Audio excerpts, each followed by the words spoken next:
Assalamualaikum warahmatullahi. Bismillahirrahmanirrahim. Alhamdulillahirabbil alamin. Nahmaduhu wa nasta'inuhu wa nastaghfiruh. Wa na'udzu billahi min syururi anfusina wa min sayyiati a'malina. May yahdihillahu fala mudhillalah wa man yudlilhu fala hadiyalah. Asyhadu an la ilaha illallah wahdahu la syarikalah wa asyhadu anna Muhammadan abduhu wa rasuluh. Allahumma salli ala Muhammad wa ala ali Muhammad kama sallaita ala Ibrahim wa ala ali Ibrahim wa barik ala Muhammad wa ala ali Muhammad kama barakta ala Ibrahim wa ala ali Ibrahim fil alamin innaka Hamidum Majid. Rabbi shrah li sadri wa yassir li amri wahlul 'uqdatam min lisani yafqahu qawli. Amma ba'd. Alhamdulillah, kita bersyukur kepada Allah Subhanahu wa taala kerana dapat kita berkumpul lagi. InsyaAllah hari ini menyambung kelas pengajian kita berkenaan dengan fusul fi usul tafsir, dan alhamdulillah kita dah masuk kepada bahagian kaedah-kaedah pentarjihan dalam tafsir. Yang mana kita kata ia adalah bila mana ada berlakunya pertembungan yang tak dapat disatukan di antara pendapat-pendapat ahli tafsir tadi, maka kita sepatutnya kat situ ada kaedah untuk kita mentarjihkan. Yang pertama yang kita ambil itu, alhamdulillah kita ada 16 kaedah. Yang pertama tu adalah apa yang berkaitan dengan keumuman Al-Quran. Mana kita tarjihkan dari segi keumuman Al-Quran. Maksud dia, macam dia kata dalam ada dua kaedah, khabar di atas keumumannya sehingga datang apa yang mengkhususkannya. Ataupun B, pengambil kiraan adalah umum lafaz bukan khusus sebab. Ini konteks asal. Bila kita baca dalam Quran Karim, jangan seorang tu kata ini untuk Bani Israel je Ustaz, bukan untuk kita. Ataupun pada asalnya kita tak boleh nak kecuali ada hujah, ada dalil lah. Ada dalil yang memastikan untuk hukum tadi hanya berlaku pada orang tertentu sahaja. Tapi namun begitu, banyak kita lihat dalam Quran Karim dia datang hatta kepada kaum yang lain sebelum kita, tapi pengajaran dan juga dia punya hukum adalah berjalan sampai kepada kita sendiri. Bukan hanya khas pada mereka sahaja, ya. Baik. Okey, hari ini kita masuk pada kaedah kedua, itu ma ta'allaqu bisyaqil Qur'ani. Apa yang berkaitan kaedah pentarjihan, apa yang berkaitan dengan baris-baris ayat Al-Quran. Okey, siyak ni maksud dia adalah baris ayat. Maksud dia macam mana lafaz tu tadi datang, mana depan, mana belakang, mana awal, mana kemudian. Itu panggil siyak. Siyak ataupun baris-baris ayat Quran. Macam mana datangnya ia. Okey, jadi pentarjihan berdasar kepada apa yang berkaitan dengan siyakul Quran, dengan baris-baris ayat Al-Quran. Dia kata inna nazara fi siyakil Quran fi siyakil ayati. Sungguhnya melihat atau memandang atau meneliti kepada baris-baris ayat Al-Quran, ayat-ayat min haitsu sibaqiha wa lihaqiha, daripada sudut awalnya dan juga ikutannya. Mana apa sebelum dia, apa selepas dia. Apa sebelum, apa selepas. Ni kadang ada orang kata saya baca ini saya tak faham. Baru ni ada seorang student tu dia tanya soalan, dia kata saya tak faham ayat ni. Saya kata awak baca ayat tu ke awak tak baca sebelum dia? Kadang-kadang benda tersebut konteks kisah ayat tadi dia mesti ada apa sebelum apa selepas. Kalau kita hanya baca ayat tu sahaja, maka kita mungkin akan tersilap. Kita akan mungkin tersalah faham. Sebab sudut dia bukan kita maksud dia kita nak kecilkan skop, tapi untuk pengertian ayat tadi, apa sebelum dia, apa selepas dia, kita kena faham. Kita kena tahu. Bincang tentang apa tajuk sebelumnya. Ini benda membantu untuk kita kata, untuk kita faham ayat tadi bercerita tentang apa. Walaupun hukumnya mungkin akan general kepada semua, tapi umum pada semua, tapi masalah asas pertama, yang ni ia sedang bincang tentang apa, dan kita akan faham dekat situ. Contoh macam ni, macam kadang-kadang kita lihat golongan Syiah contohnya, atau golongan yang cenderung pada mereka sering mengkecilkan sudut tentang Ahlul Bait tadi kepada Ali, Fatimah, Hasan, Husin. Dia kata ini je. Tapi bila kita lihat dalam Al-Quran Karim, ayat surah Al-Ahzab yang menceritakan berkenaan dengan tajuk Ahlul Bait itu sendiri. Sekejap, bukan. Ni hari tu punya kita tajuk lain. Supaya mudah sikit nak nampak.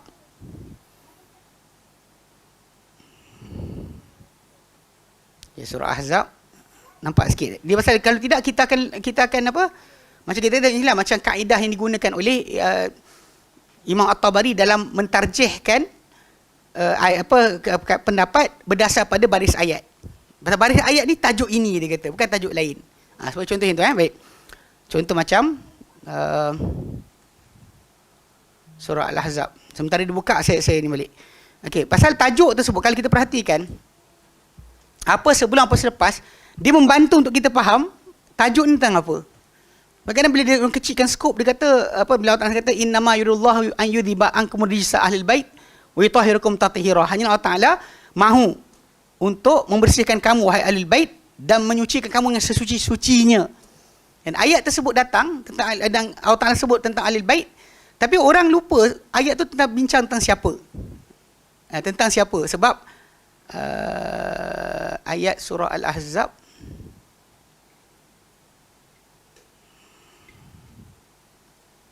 sebab kita buka ya.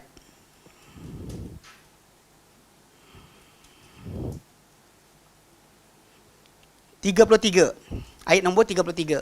Contoh saya kata tajuk baca apa sebelum apa selepas membantu untuk kita bincang ayat ni tentang apa atau tentang siapa, atau bahkan kita boleh tarjih ataupun tahu maksud yang dimaksudkan tadi dengan tengok ayat sebelum dan selepas. Okey, bila kita lihat ayat 33 surah Al-Ahzab, Allah Taala firmankan dalamnya, hujung tu lepas Allah Taala berikan peraturan dan sebagainya kepada isteri-isteri Nabi SAW. Kan? Ayat 33 ni. Pasal dia dalam baris ayat sebelum selepas tak lari daripada isteri-isteri Nabi lagi. Tak tukar kepada tajuk orang lain pun. Tapi masalahnya bila diorang kecilkan skop tadi, macam saya sebutkan, golongan Syiah dan siapa yang mengikuti mereka. Termasuk sebahagian di kalangan yang terkesan dengan Syiah, seperti sebahagian Sufi. Diorang akan baca ayat tadi tapi dia kata ini Ali Hasan Husin Fatimah. Itu je Ahlul Bait. Sedangkan ayat ni, masalah dia, ayat ni tentang isteri-isteri Nabi. So kalau kita mulakan daripada ayat yang ke 30. Jadi dia tengah susun balik ayat. Kita nak bincangkan ayat 33. Bismillah. Ni kesihatan betul ni. Macam tak ada gula je. Memang kata tak gula apa? Kurang manis. Ada apa nanti kita kacau lepas kelas. Okey. Dia kan ayat ni sebenarnya datang tau. Start daripada kita nak baca sebelum selepas. Okey, kalau kita tengok ayat 33 saja, okey, bahkan hujung tu saja ni ayat ni je. Orang akan menyangka bahawa inilah tajuk dia Ahlul Bait ni Ali, Hasan, Husin, Fatimah. Habis. Dan siapa keturunan mereka. Problem dia ayat ni Allah tengah bersembang atau menunjukkan arahan kepada isteri-isteri Nabi. Isteri-isteri Nabi. Kalau kita baca ayat sebelum selepas, tak habis lagi. Perbincangan tak habis tentang isteri-isteri Nabi. Okey, saya highlight ayat tu Tengok ayat sebelum dia. Okey, dia mula dengan asal dia mula dia, daripada ayat 28 surah Al-Ahzab. Allah nyatakan, ya ayuhan nabi, hey nabi, qul li azwajika, katalah kepada isteri-isteri engkau, isteri-isterimu, in kuntunna turidnal hayatad dunya, jika kalian inginkan kehidupan dunia, wa zinataha, dan perhiasannya, fata'alain, mari sini, umatti'kunna, aku beri sagu hati pada kalian, wa sarrihkunna sarahan jamila, dan aku lepas kamu dengan lepas yang baik, cerai dengan cerai baik. Wa in kuntunna turidnallaha wa rasulahu wa daral akhirata, dan jika kalian inginkan Allah, Rasulnya, dan negeri akhirat, fa innallaha adda lil muhsinati minkunna ajran azima, maka Allah Taala persiapkan untuk golongan membuat kebaikan di kalangan kalian ganjaran yang sangat besar, ganjaran yang hebat. Ni ayat ni datang, pernah kita cerita berkali-kali tentang bagaimana isteri Nabi SAW, isteri Nabi datang jumpa Nabi minta hak mereka. Punca sebab Nabi SAW bila dapat hadiah tak pernah sampai dapur. Masa dia masuk, lepas tu ada orang datang minta sedekah, dia bagi. Orang minta, bagi. Mana orang dengar ada benda dapat tapi keluar. Tak pernah sampai ke dalam rumah. Tak pernah sampai ke dapur. Kalau kita orang bagi durian kan, tahu-tahu keluar, bini bau dah durian. Tiba-tiba tak ada durian kan. Nangka tak ada nangka. Cepedak tak ada cepedak. Tuan-tuan bayang macam tu lah. Bukan kita kata pun Nabi ada cepedak berdurian. Faham? Maksud dia apa sampai semua keluar. Nabi tak pernah sampai pada isi dia. Jadi orang datang kata mana hak kami. Nabi sangat sedih, sangat marah.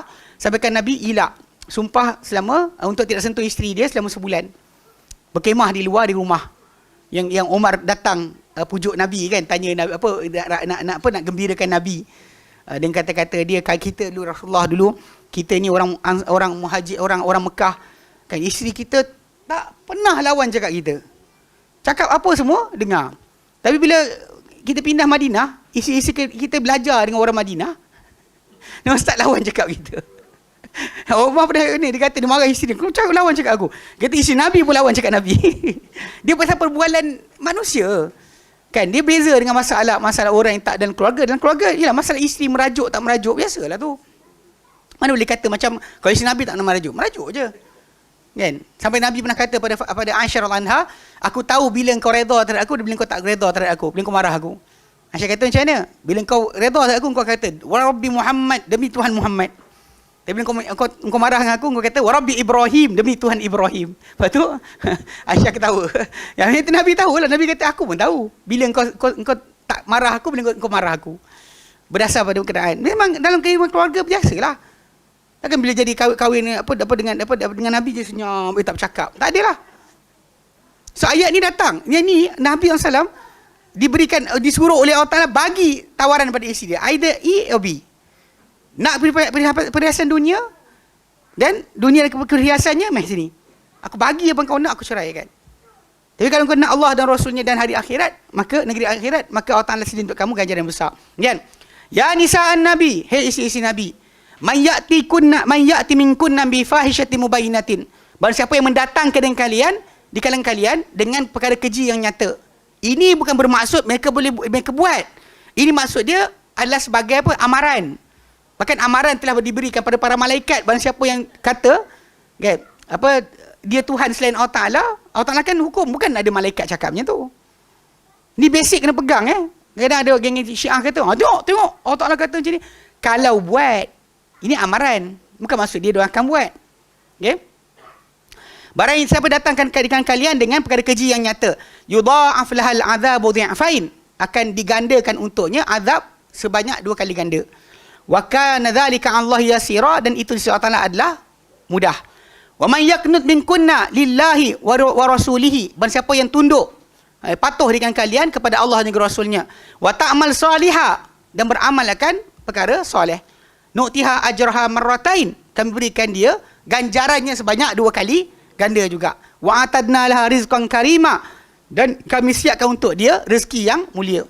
Kemudian ayat 32, ya nisa'an Nabi, hei isi-isi Nabi, lastunna ka ahadim minan nisa, bukanlah kalian macam mana-mana wanita. Ini taqaitun, kalau kalian bertakwa. Kalian tak sama macam mana-mana wanita kalau kalian bertakwa. Fala takhda'na bil qawli, maka janganlah kalian melembutkan pada kata-kata. Bila berucap, mengatakan kata-kata dengan orang yang bukan Nabi, maka jangan cakap dengan suara yang lembut atau lembutkan suara.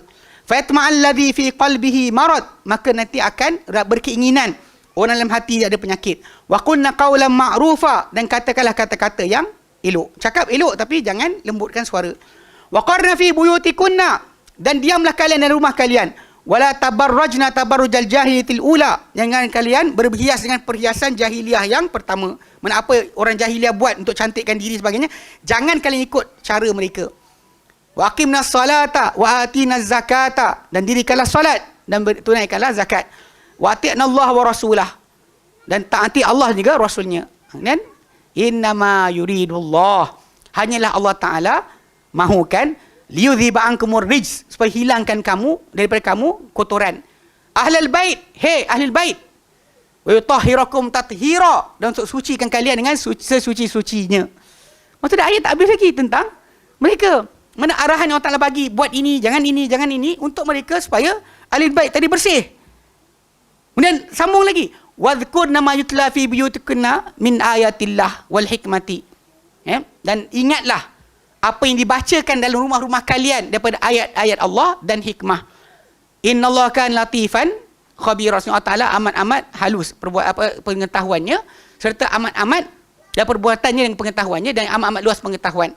So jadi ayat ni, contoh saya kat sini lah kan, berdasar pada baris ayat, awak tak patut kata Ahlul Bait ni limited kepada keturunan Ali bin Abi Talib dan Fatimah sahaja. Bahkan ia meliputi pertama sekali isteri-isteri Nabi. So diorang nak keluarkan daripada situ macam mana? Dia keluarkan isteri Nabi daripada Ahlul Bait. Sedangkan ayat tu datang untuk memandu mereka kepada kesucian keluarga Nabi SAW. Ini realiti yang masalah. Pasal baris ayat tu dah penuh. Baca sebelum, baca selepas. Dan awak faham. Jika tidak, awak akan baca ayat tu saja, awak terus blur. Siapakah Ahlul Bait? Kalau kita ikut pada ayat tadi, kita baca daripada mula sampailah ayat ke 34, tidak ada pengasingan isteri-isteri Nabi daripada Ahlul Bait. Sebab ayat sebelum ayat selepas. Itu maksud yang kita kata berdasarkan kaedah yang kita nak bincang hari ni. Itu apa sebelum selepas. Okey. Dia kata, sambung Okey. Dia kata innan nazara, sehingga memandang fi siyaqil ayati, pada baris-baris ayat. Baris-baris ayat haitsu sibaqiha wa lihaqiha. Di mana pada yang awalnya, sebelumnya dan apa selepasnya. Yu'inu ala ta'yinil qawli rajihi. Dia akan membantu kepada penentuan pendapat yang paling kuat. Macam tadilah. Kita nak tahu siapa ke Ahlul Bait, isi Nabi dalam Ahlul Bait ke tidak. Pendapat yang kuat adalah yalah. Baris ayat dia tak keluar pun diorang daripada baris tersebut. Okey. Dia kata waqad ihtamma katsir min mufassirina bisyaqi fi tarjihi ahadil aqwal. Sungguh telah mengambil berat ramai di kalangan ahli tafsir tentang baris-baris ayat dalam mentarjihkan salah satu pendapat, auraddiha, ataupun dalam menolak, hanya menolak satu pendapat, li mukhalafatiha asyaq, kerana penyanggahannya terhadap baris-baris ayat. Tajuk tengah bincang A, kita larikan kepada B, sedangkan baris ayat tu tentang A. So kenapa lari kepada B? Dia akan dilihat baris ayat tu tunjuk apa. Wa qad yakun lafzu aman muhtamal lil aktsara min makna. Dan barangkali lafaz tu umum, berkebarangkalian banyak daripada makna. Fayuhaddadu, maka dibataskan ia bisyaqi, dengan baris ayat. Fayuhaddadu bisyaqi ahadu hadhil ma'ani, salah satu akan makna-makna berkenaan. So kita boleh tentukan maksud dia dengan baris ayat. Macam tadilah, bila sebut Ahlul Bait, awak patut kata semualah isi Nabi. Pasal diorang masuk dalam ayat tersebut mula-mula sekali. Baris ayat tadi tengah bincang tentang mereka, bukan bincang orang lain. Ini realiti yang masalah. Bila kita perhatikan, jelas-jelas ayat tu datang tentang isi Nabi, tak habis lagi. Bahkan daripada ayat awal tadi kan sampai yang ke 34 tu masih tentang diorang. Macam mana boleh lari pula tinggal kepada diorang bukan Ahlul Bait? Ahlul Bait ini kita kecilkan skop kepada Ali, Hasan, Husin dan juga Fatimah, bahkan keturunan mereka. Bahkan sedangkan kita kata dalam segi ketakwaan, pengetahuan, ilmu dan sebagainya, isteri-isteri Nabi paling faqih, paling tahu agama berkenaan dengan apa halal dan haram. Sebab mereka lihat Nabi depan mata mereka. Tiba-tiba datang kita ambil orang yang kita tak kenal ni, kita tengok ini keturunan Nabi. Faham tak? Macam mana awak tinggalkan yang utama, itu isi Nabi untuk pengetahuan. Lepas tu bila kita lihat, kalau kita buka dalam Sahih Muslim, bila seorang lelaki, nama dia Sa'ad bin Hisham bin Amir. Sa'ad bin Hisham bin Amir. Bila mana dia ni pernah cuba untuk jual hartanah dia. Dia anak Hisham bin Amir. Hisham bin Amir sahabat Nabi. Sahih Muslim hadis nombor 746. 746 Dalam hadis berkenaan, Sa'ad bin Hisham bin Amir ni, dia bahkan hadis ni sangat penting sebenarnya diketahui. Bila mana Sa'ad bin Hisham bin Amir, dia pergi Madinah. Mana bapak dia musafir dulu kan. Hisham bin Amir dah tinggal tempat lain. Dia lahir, dia datang Madinah nak jual semua hartanah dia. Lalu bila datang ke sana nak jual hartanah dia, nak orang tanya kenapa? Dia kata nak beli senjata, beli kenderaan, jihad sampai mati.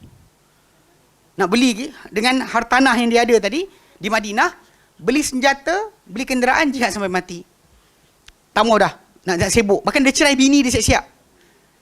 Nampak macam noble lah. Wah, bagus lah. Nak pergi jihad, tahu dah nanti mudah bini, tak payah tunggu 4 bulan 10 hari. Kan?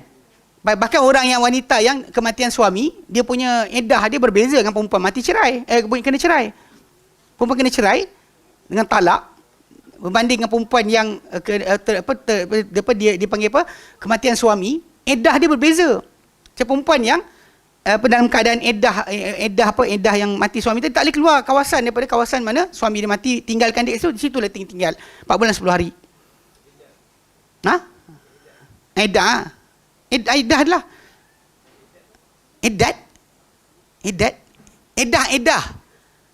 Iddah. Macam mana? Iddah tu maksud dia tak boleh berhias. Tak boleh langsung hadiri tempat majlis kerakyatan dan sebagainya. Sedangkan wanita yang kena cerai suami dia, dia berkabung, kalimah berkabung.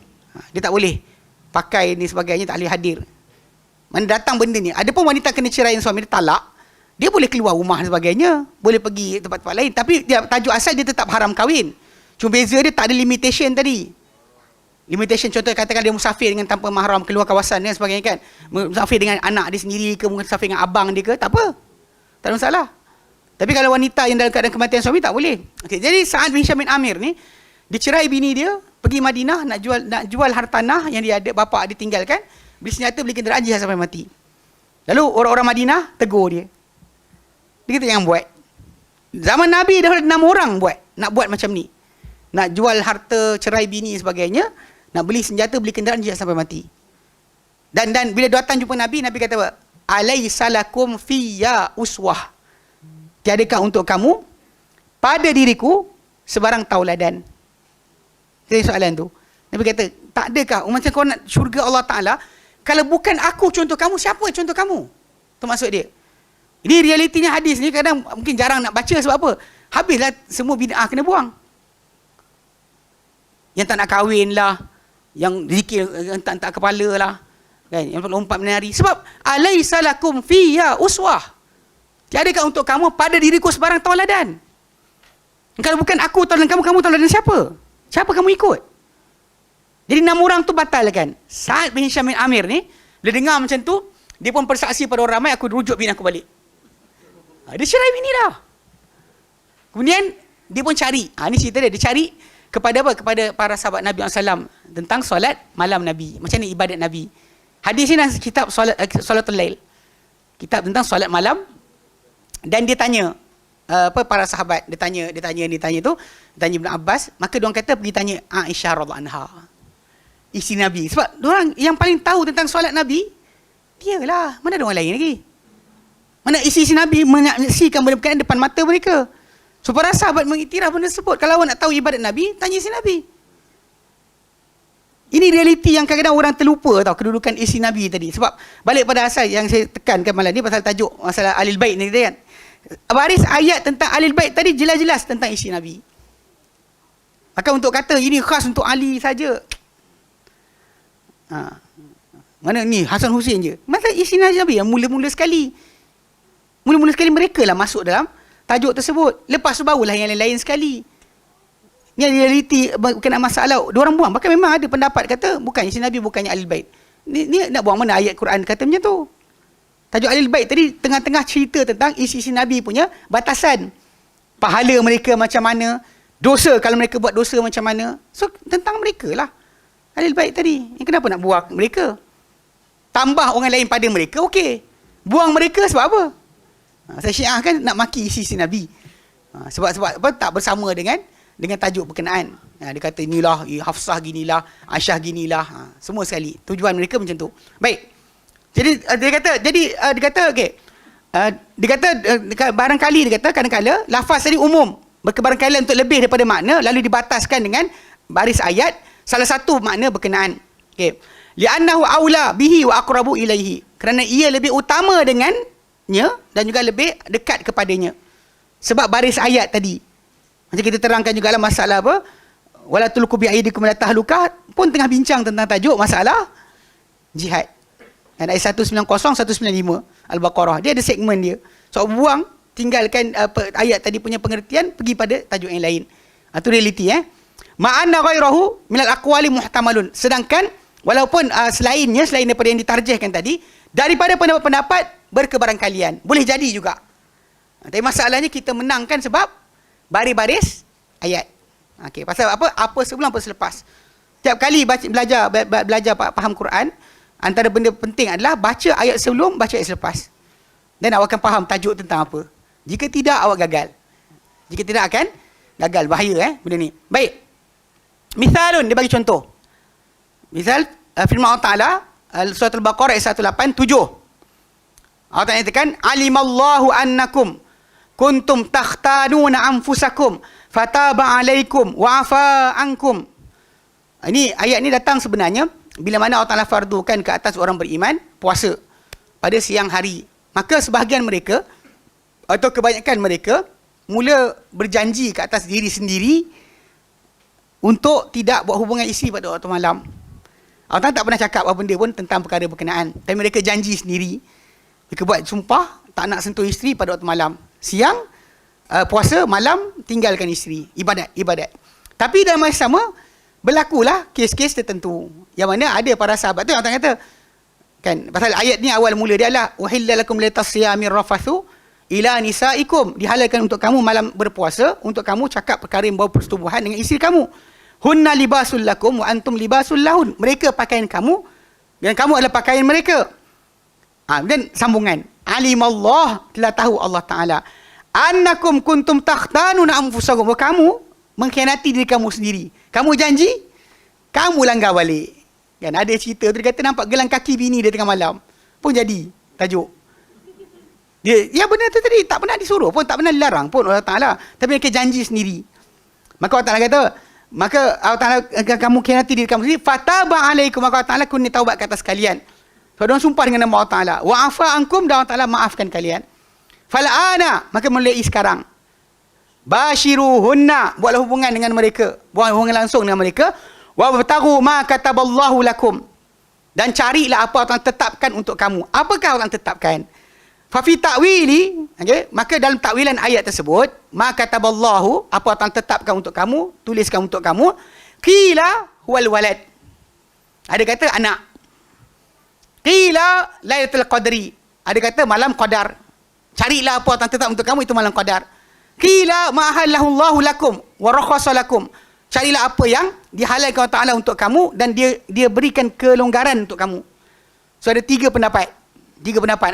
Satu kata anak, kan, mulai sekarang buat hubungan isteri kamu dan carilah apa yang Allah Ta'ala tetapkan untuk kamu, tentukan untuk kamu.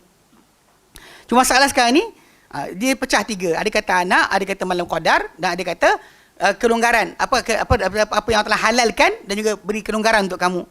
Okey, sekarang tengok Ibn Jarir At-Tabari. Kalau Ibn Jarir At-Tabari, ni pasal apa? Baris ayat. Berdasar baris ayat, apa yang dipaham? Dia kata, kalau Ibn Jarir At-Tabari, kata Ibn Jarir At-Tabari, was-sawabu minal qawli, dan yang betul daripada pendapat, fi ta'wili dhalika indi, dalam pengertian atau tafsiran itu di sisi aku, kata dia di sisi akulah. Angka lain ayyuqala, bahawa dikatakan innallaha ta'ala zikruhu, Allah yang maha tinggi sebutannya, qala, dia berfirman, wabtaghu, dan carilah, yakni utlubu, tuntutlah, ma kataballahu lakum, apa yang telah ditentukan Allah Ta'ala untuk kalian, yakni alladhi qadallahu ta'ala lakum, yang diputuskan Allah Ta'ala untuk kalian. Wa innama yuridullahu ta'ala dhikruhu, dan hanya dikehendaki oleh Allah yang maha tinggi sebutannya, utlubul ladzi katabtu lakum fil lauhil mahfuz, tuntutlah apa aku telah tetapkan untuk kamu di dalam lauh mahfuz, annahu yubahu fayutlaqu lakum, bahawa ia dihalalkan, diharuskan, maka dilepaskan untuk kalian. Wa talabul waladi in talabahu ar-rajulu bi jima'ihi imra'ata mimma kataballahu lahu fil lauhil mahfuz, dan mendapatkan atau menuntut anak jika ia diperolehkan oleh seorang lelaki dengan persetubuhannya akan wanita, itu isteri, ia termasuk daripada apa orang tetapkan untuknya di Lauh Mahfuz. Okay. Maksud dia sekarang ni Ibn Jarir At-Tabari dia bawa pada semua. Okay. Dia kata maksud dia pada A dapatkan yang halal, B dapatkan anak. Dia kata wa kadzalika in talaba lailatul qadri. Demikian juga jika orang tersebut mencari atau menuntut malam qadar. Fa huwa mimma kataballahu lahu. Ia juga termasuk daripada benda Allah Taala tuliskan untuk dia.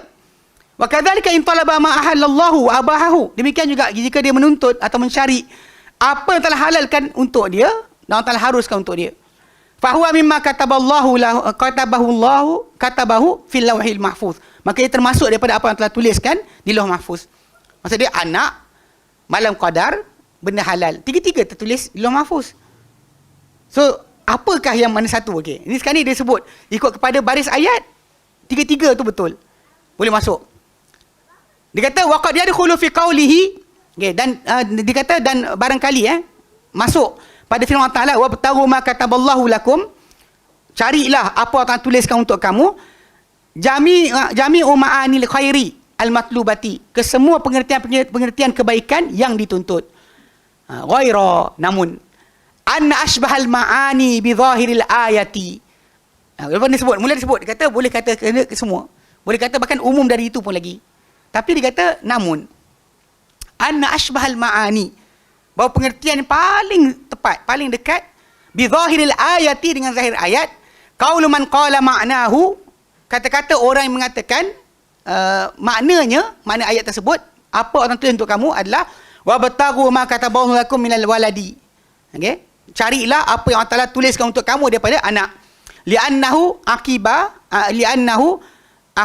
qaulihi, kerana ia adalah sebaik saja firman Allah Taala, fal'ana bashiruhunna, mulai sekarang buatlah hubungan langsung dengan isteri kamu.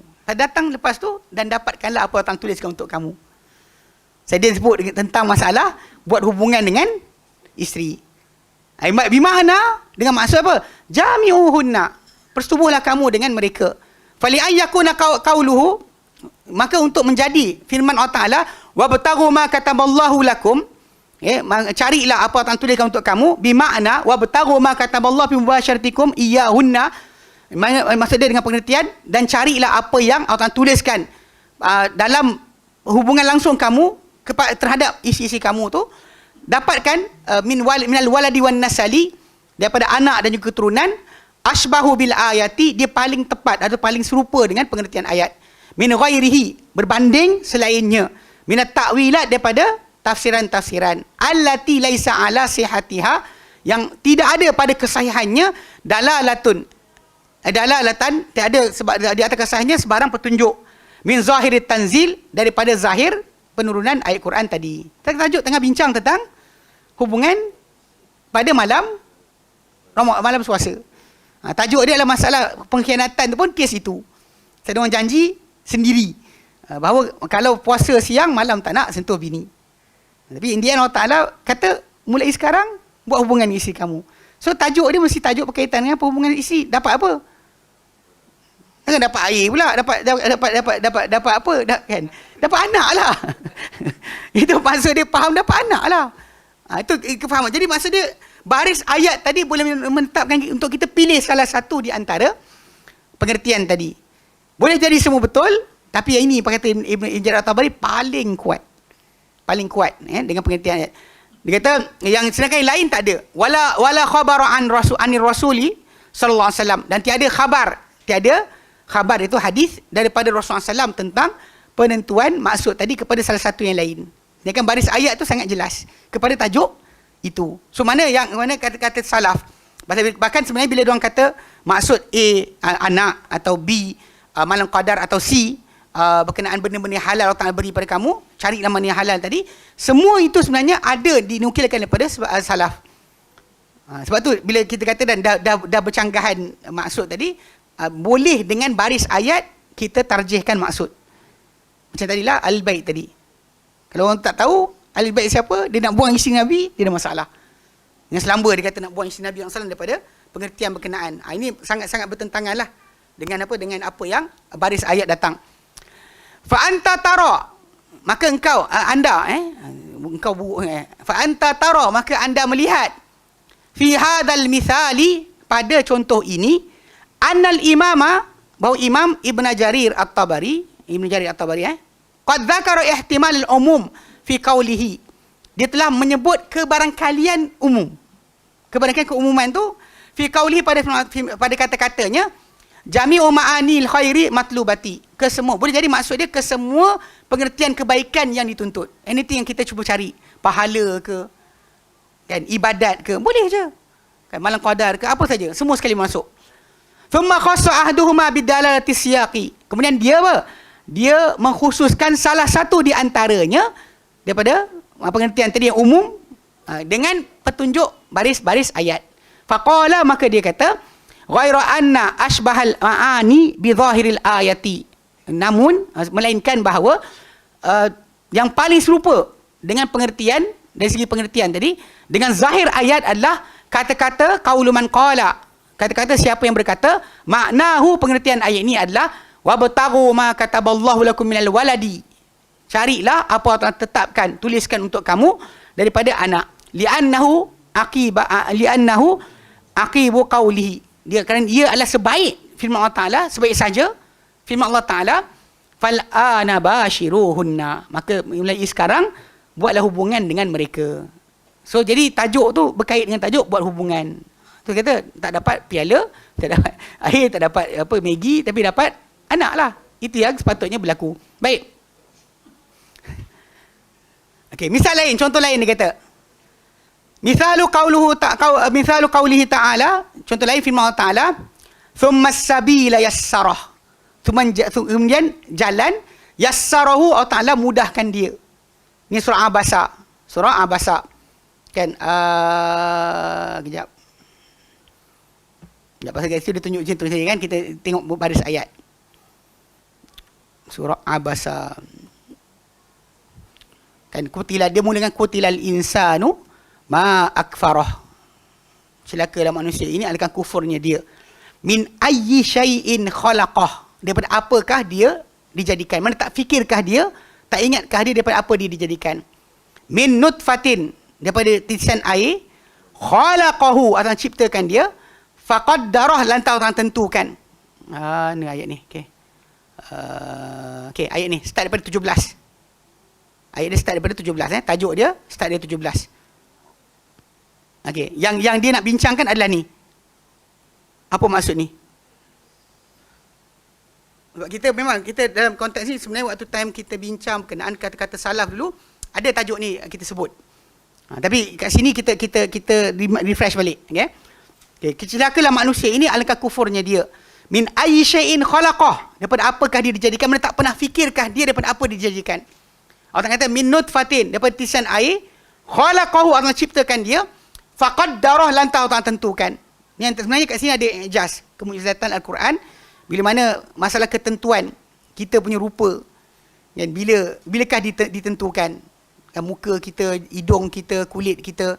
Orang Melayu kita kan, kalau kita sebutkan, diorang kan ada kefahaman pelik sikit. Macam nak anak putih, jangan makan kicap. Kan betul tak? Nak anak sekian-sekian makan soya. Padahal cerita kelakar dia, orang Cina paling banyak makan kicap. Tak tahu Diorang paling kuat makan kicap. Kicap tu hitam, tak hitam pun anak dia. Sebab balik pada asal kita dah tahu kan, masalah bentuk rupa badan kita dan sebagainya, dia genetik ni daripada atas lagi. Okay, tapi bila ketentuan dia? Kan ada orang kata nak kulit licin makan tomato lah benda semua. Dia kadang tak logik tau. Dia dalam masyarakat kita ada benda yang tak ada kaitan. Contoh macam minum air Rosel, Kardil tu, Rosel. Tahu kan? Tambah darah. Apa kaitan dia? Pasal merah je darah. Faham tak? Darah tu daripada apa? Daripada protein. Yang tu bukan ada kaitan pun masalah protein tadi. Kau suka hati je. Tapi waktu duduk kat Sudan tu, ni bagus tambah darah. Kita macam banyak saya terlupa. Macam banyak sekali macam orang minum jus rumput. Jus rumput. Saya ingat 2005 saya balik, orang sibuk minum jus rumput. Sekarang dah pupus dah, alhamdulillah. Hari tu tak tahulah. Dia ingat dia pokok apa. Fotosintesis pokok je buat, bukan awak. Apa benda lah diorang ni.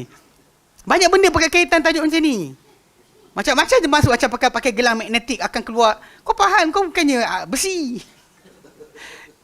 Tak apa benda-benda tak. Pakai-pakai nanti akan kuat lah, saya ingatlah ada medallion kan. Dia pakai medal apa benda entah. Dia kata batu sekian-sekian. Waktu tu dekat apa?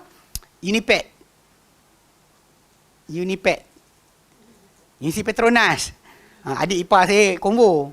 So kita orang pergi situ. Lepas tu ada geng-geng tu buat apa? Dia buat pameran lah. Dan gambar dia tunjuk pikul motor. Lepas tu orang tomoy. Panjat orang. Mana orang tu punya kuat sebab pakai batu ke apa medal tu, kalung tu, korang jadi kuat. Saya tanya, ni boleh test apa ni? Boleh test bang pijak. Saya kata tak, nak pukul. Nak test pukul. Kalau dia akan tumbuk talut kan. Nak tahu juga pakai medal tadi. Kaki dia buat lawak dia kan. Dia suruh letak tangan belakang, dia tekan. Sebelum pakai medal, terlepas. Lepas pakai medal, tiba tak boleh tekan. Karut betul. Geng-geng cosplay pun jual kat benda tu. Saya pergi sekali waktu tu Kawasan Damansara. Saya ingat isi saya. Tanpa pakai pun dia tak boleh buka tangan saya. Saya kata tak boleh buka apa pun dah saya pakai. Saya kata. Dia tekan tak lepas. Melecet tangan kawan tu. Tekan kan. Tapi cerita dia kadang-kadang macam ni lah. Benda yang tak ada kaitan pun. Wallahualam kan. Tapi okey, nak fahamkan realiti dia, ada manusia ni kadang dia ingatkan pemakanan dan sebagainya. Kesihatan yes, betul. Kan nutrisi yes. Tapi kalau dia kata masalah makan ni, anak menggerutu, kalau sini anak hitam, kalau macam ni anak kerenteng. Banyak orang tak tahu sebenarnya penentuan waktu mula persewaan daripada benih laki, sperma tu, benih perempuan, ovum, bercantum saja dalam 24 jam. Semua maklumat daripada bapa, maklumat akan dicantumkan. Dia akan jadi makhluk baru. Hidung macam mana, rambut macam mana. Itu ayat terdatang. Dia kata min nutfatin khalaqahu faqaddarah. Daripada titisan air Allah cipta lalu Allah tentukan dia. Takdirkan dia. Badan dia macam mana, kulit dia macam mana. Yang orang kita pergi ingat kan, letak gambar Shah Rukh Khan, kemudian letak anak jadi Shah Rukh Khan. Kau pahal kan? Dah suami awak muka bukan Shah Rukh Khan, udahlah. Jenuh pula kau nak kenal rupa macam artis. Kenapa? Tak je lain Tapi realiti banyak orang, saya tengok pemakanan tadi, dia ada kepercayaan karut. Warna kulit dan sebagainya kerana masalah pemakanan. Sedangkan warna kulit tadi daripada asal persenyawaan. Mana genetik, bapa genetik mak bercantum 24 jam. Itu memang ayat terdatang. Kemudian Allah kata apa? Thummas sabila yassarah, kemudian jalan Allah Ta'ala mudahkan dia. Thumma amatahu fa akbarah, Allah Ta'ala matikan dia lalu Allah Ta'ala kuburkan dia. Okey? Thumma idza syaa ansyarahu, bila Allah Ta'ala kehendaki, Allah Ta'ala akan bangkitkan dia semula. Keluarkan dia balik daripada kubur dia. Okey. Jadi ayat ni pada tajuk ni, thummas sabila yassarah tu apa pendapat para ulama mengenainya? Okey, pasal dia tajuk tadi ada kait dengan masalah ada ayat yang lain yang sebut sabil tadi bukan masalah kelahiran dia, tapi berkenaan dengan hidayah. Hidayah dia, ya. Okey, nanti disebutkan. Dia kata apa? Qila, dikatakan fi sabili qaulani. Contoh dia firman Allah Taala surah Al-Abasa ayat 20. Qila dikatakan fi sabil, tentang sabil. Kemudian jalan, Allah Taala mudahkan dia. Apa jalan tu? Qaulan ada dua pendapat. Al-awwalu, yang pertama, khurujuhu min batni ummihi. Keluar dia daripada perut ibunya. Mudahkan jalan keluar dia daripada perut ibunya. Asani, yang kedua, tariqul haqqi wal batili. Jalan kebenaran dan juga kebatilan. Bayyannahu lahu wa a'lamnahu. Kami jelaskan ia kepadanya dan kami ajarkan ia akannya. Wasahalna lahul amala bihi. Dan kami mudahkan untuk dia beramal dengannya, dengan kebatilan ataupun hidayah. Kan dalam surah apa? Dalam surah Insan, Al-Insan. Inna hadainahu sabila imma syakiran wa imma kafura. Kami telah tunjukkan dia jalan, sama ada dia menjadi seorang yang bersyukur ataupun dia kufur. Jadi dia kata sabil tu maksud itu. Sabil tu maksud itu. Atau hadainahu najdain. Kami hidayahkan dia dua jalan. Jalan kebaikan keburukan. So ada pendapat pertama tentang keluar dia. Pendapat kedua adalah baik atau buruk yang dihidayahkan dia untuknya. Okey. Jadi Ibn Jarir kata, qala Ibn Jarir At-Tabari, berkata Ibn Jarir At-Tabari, wal aula ta'wilaini. Dan yang paling utama di antara dua takwilan tersebut. Fi dzalika, pada perkara itu, pada kalimah sabil tu, di sisiku, di sisi saya, bisawabi, dengan ketepatan, qaulu man qala, kata-kata siapa yang berkata, thummat tariqa, kemudian jalan, itu sabil, itu jalan, wahwal khuruju min batni ummihi, iaitu keluar daripada perut ibunya, yassarahu, Allah Ta'ala mudahkan dia. Mudahkan dia. Wa inna ma qulna dhalika aula ta'wilaini, dan kami hanyalah katakan itu, yang paling utama di antara dua takwilan, bisawab, dengan ketepatan. Kenapa? Li'annahu ashbahahuma bi zahiril ayati, kerana ia adalah paling ashbahuhuma, yang paling serupa di antara dua pendapat tadi dengan zahir ayat. Sebab baris ayat tadi tengah bincang tentang apa? Kejadian manusia, kelahiran manusia, kematian manusia. Bukan bincang berkenaan dengan hidayah hidup, hidayah kebaikan atau keburukan. Tengah bincang masalah macam mana manusia itu dijadikan. Okey. Wa dzalika anna al-khabara min Allah qablaha wa ba'daha ala sifatihi khalqihi, an sifatihi khalqihi wa tadbirihi jismihi. Dia kata, dan itu adalah kerana khabar dari Allah Ta'ala sebelum ayat summa sabil yassarah. Kan orang kata kutilal insan ma akfara min ayyi syai'in khalaqah. Dia apakah dia dijadikan min nutfatin khalaqahu faqaddarah. Kan kemudian lepas ayat tu summa sabil yassarah summa amatahu faqbarah. Jadi dia kata itu adalah khabar dari Allah Ta'ala sebelumnya dan sesudahnya mengenai sifat makhluk manusia tersebut. Sifat dia dan penciptaannya, itu penciptaannya. Bukan sifat masalah baik buruk, tapi sifat kejadian dia. Wa tadbirihi jismihi, dan juga pengurusan Allah Ta'ala terhadap jisim manusia tadi. Macam mana dia jadi daripada mana, patut apa akan jadi pada badan dia nanti. Wa tasrifihi iyahu fil ahwal, dan peralihan atau tindakan Allah Ta'ala kepada manusia tadi daripada keadaan-keadaan tadi. Daripada benih, citisan air, jadi makhluk manusia, kemudian mati, kemudian bangkit semula. Fal aula an yakuna awsatu dhalika nadhira ma qablahu wa ma ba'dahu. Maka yang paling utama bahawa menjadi pertengahan itu adalah, pertengahan yang kita nak pilih itu adalah bandingan kepada apa sebelumnya dan apa selepasnya. So dia bukan bincang tentang tajuk baik atau buruk. Tapi kalau kita buka surah Insan tadi kan, kalau Allah kata inna khalaqnal insana min nutfatin amsyajin nabtalih faja'alnahu sami'an basira. Kan ayat itu datang contoh macam apa, mula dengan hal ata'al insan hiyun min dahri lam yakun syai'an madhkura. Kan adakah telah datang pada manusia satu tempoh masa dia bukan satu benda yang disebut pun, not even mention. Kan seorang tu tak pernah dinyatakan, dia tak ada siapa sebut nama dia pun. Kan ni Allah kata inna khalaqal insana min nutfatin amsyajin nabtalih, kami menciptakan manusia dari citizen air mani, kami nak uji dia. Faja'alnahu sami'an basira. Dan inna hadainahu sabil, dan kami lah beri petunjuk pada dia jalan, imma syakiran wa imma kafura. So kalau kita baca baris ayat tadi, yang ni kita fahamlah tentang tajuk masalah hidayah atau jalan tadi, jalan kebaikan keburukan. Sebab Allah jadikan penglihatan kita, pendengaran kita untuk kita diuji kita dengan pemberian tersebut. Adapun dalam ini pembincangan dia bukan tajuk ujian atau dugaan, tapi dia lebih kepada tajuk masalah penciptaan manusia itu sendiri. So baca ayat sebelah selepas. Okey. Jadi memang jelas dekat sini bahawa itu yang terpilih sepatutnya. Jadi walaupun kita kata ulang balik, memang ada pendapat kata A, ada pendapat kata B. Tapi pendapat yang macam Ibn Jarir At-Tabari kata ini paling serupa dengan baris ayat. Pasal konteks dia memang betul. Kan kalau ikutkan sebenar, mustahil sebenarnya anak tu nak keluar.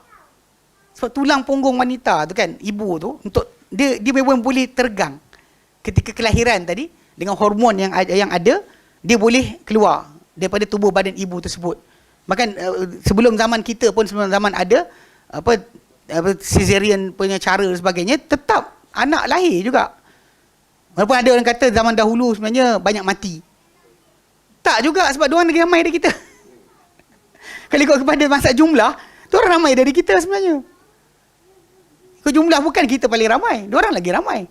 Siapa umat sebelum kita lagi ramai dari kita. Ya mungkin wallahualam, mungkin cara pemakanan, cara hidup dan sebagainya. Ada saya jumpa seorang student ni dulu. Dia bila dia berdekatan dengan masa dia nak bersalin tu kan, dia heboh berjalan. Betul, lahir anak jadi mudah. Wallahualam, mungkin cara hidup lah. Kalau kita nak tegur, mungkin cara hidup. Adapun nak kata bahawa zaman dulu orang lahir anak mati banyak tu, kena ni sikit lah, kelahiran, kematian dan sebagainya. Memang pada zaman sekarang ni lebih mudah untuk kita kita contoh macam songsang lah apa benda, bila bedah cesarean keluar. Tapi realiti dia sebenarnya zaman dulu pun okey je. Cuma nak katakan bahawa masalah mudah tu memang Allah Taala mudahkan.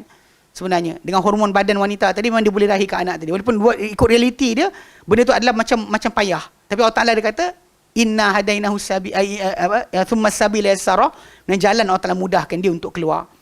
Untuk dia keluar, Allah Ta'ala mudahkan jalan. Baik. Dia kata, wa min amthilati raddi ahadil aqwali bisyaq, dan di antara contoh penolakan pendapat dengan baris ayat. Nah, pendapat ni kita tolak sebab baris ayat. Aina fi siyaqi ma yadullu ala raddi hadzal qaul, dan bahawa dalam baris ayat tadi apa yang menunjukkan kepada ditolak pendapat ini. Tafsirul Hasani liqaulihi ta'ala,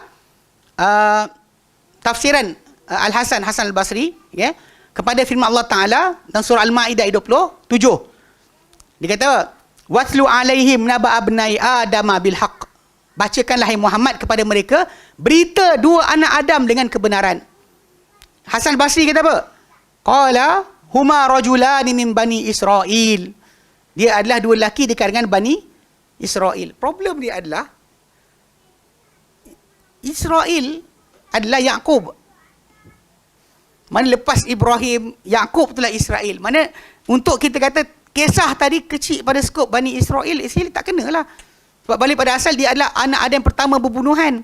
Ayat tersebut pun datang dengan Allah Ta'ala putuskan bahawa siapa membunuh senyawa, membunuh semua nyawa. Bukan berkaitan masalah Bani Israel saja. Yang kisah apa, dua anak Adam pertama berbunuhan. Bahkan pembunuhan pertama di dunia. Dunia ni, pembunuhan pertama itulah kisah, orang sebut nama dia Qabil dan Habil lah. Cain and Abel. Yang mana dalam Bible pun sebut dua anak Adam pertama berbunuhan. Seorang bunuh, seorang lagi dibunuh.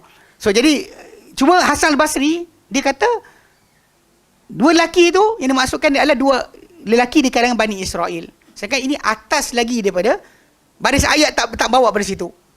Tak kena untuk kita kata sedemikian. Okay. Sebab apa dia kata? Wa yaruddu alaihi bisyaqil ayati, dan ditolak ke atas dia, ke atas Hasan Basri dengan baris ayat.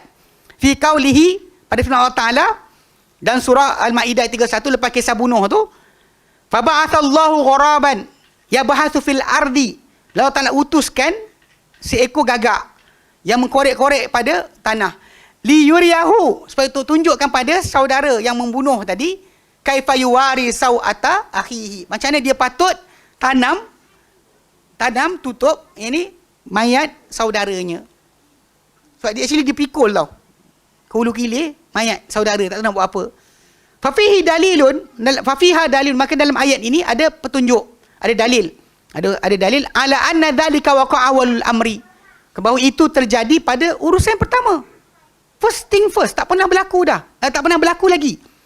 Qabla an ya'laman nasu, sebelum mengetahui manusia, dafnal mauta, macam mana nak tanam orang mati.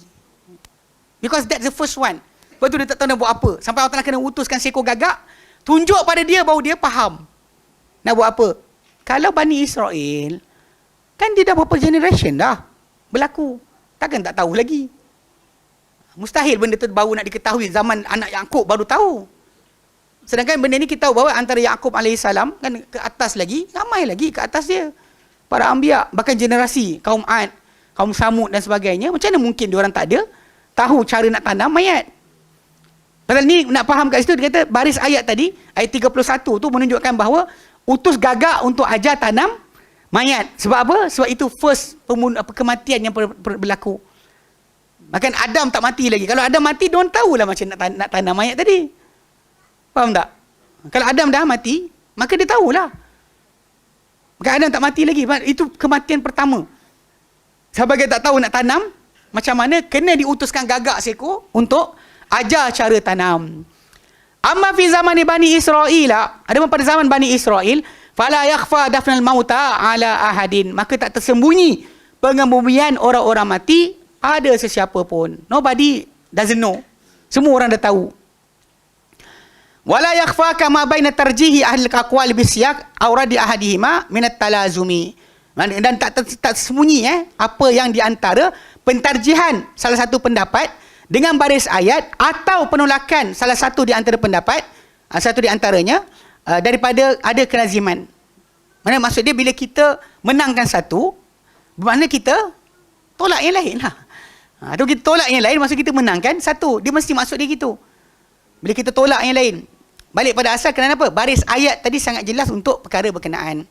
Fatanabbah lidzalika, maka sedarlah kepada itu. Jangan tak faham.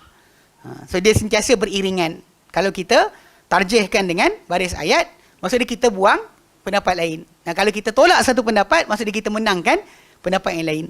Pendapat yang lain. Okay? Jelas So di baris ayat ni sangat penting. Tapi balik pada mula tadi dengan tajuk apa? Baca sebelum, baca selepas. Baca sebelum, baca selepas. Jangan baca ayat tu sahaja. Ini untuk kefahaman. Adapun untuk macam contoh macam apa, tajuk contoh macam apa, wuduk. Yang kita baca ayat tu sebelum selepas tak? Ayat tu dia boleh stand alone. Tanpa perlukan sebelum selepas. Macam ayat ya ayyuhalladzina amanu kan. Pasal ayat sebelum daripada Al-Maidah, ayat sebelum ayat wuduk, ayat kelima adalah ayat ke-6 tajuk wuduk. Ayat kelima berkenaan tajuk halal makanan, halal wanita, ahli kitab untuk kita. So jadi tak ada talazum pun. Dia tak ada saling lazim-lazimi. Tapi kat sini ayat tentang wuduk. So dia stand alone. Kadang-kadang tak perlukan kepada sedemikian. Ini kita kata kalau tak jelas, maka bacalah sebelum, baca selepas. Dan awak akan tahu maksud dia apa. Ya, baik. Okay, wallahu a'lam. Ada soalan? Dia tak boleh. Benda ni berat. Terutama bagi orang tak belajar bahasa Arab, sangat berat.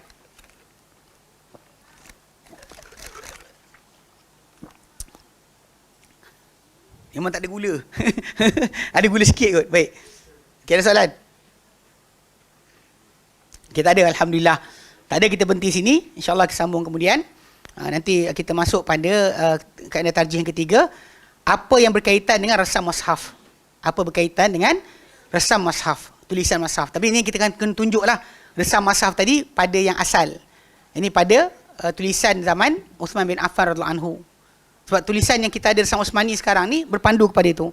Kadang-kadang ialah balik masalah pada tulisan tadi, dia timbul tajuk apa, kita akan ada differentiate makna bila kita tulis lain. Jadi kita akan insya-Allah nanti tunjukkan dengan bahan bandingan kepada yang asal tulisan daripada zaman Uthman bin Affan radhiyallahu anhu yang disebut sebagai mushaf imam. Maksud imam tu maksud dia bukan imam Syiah tu. Maksud dia imam tu adalah pemerintah.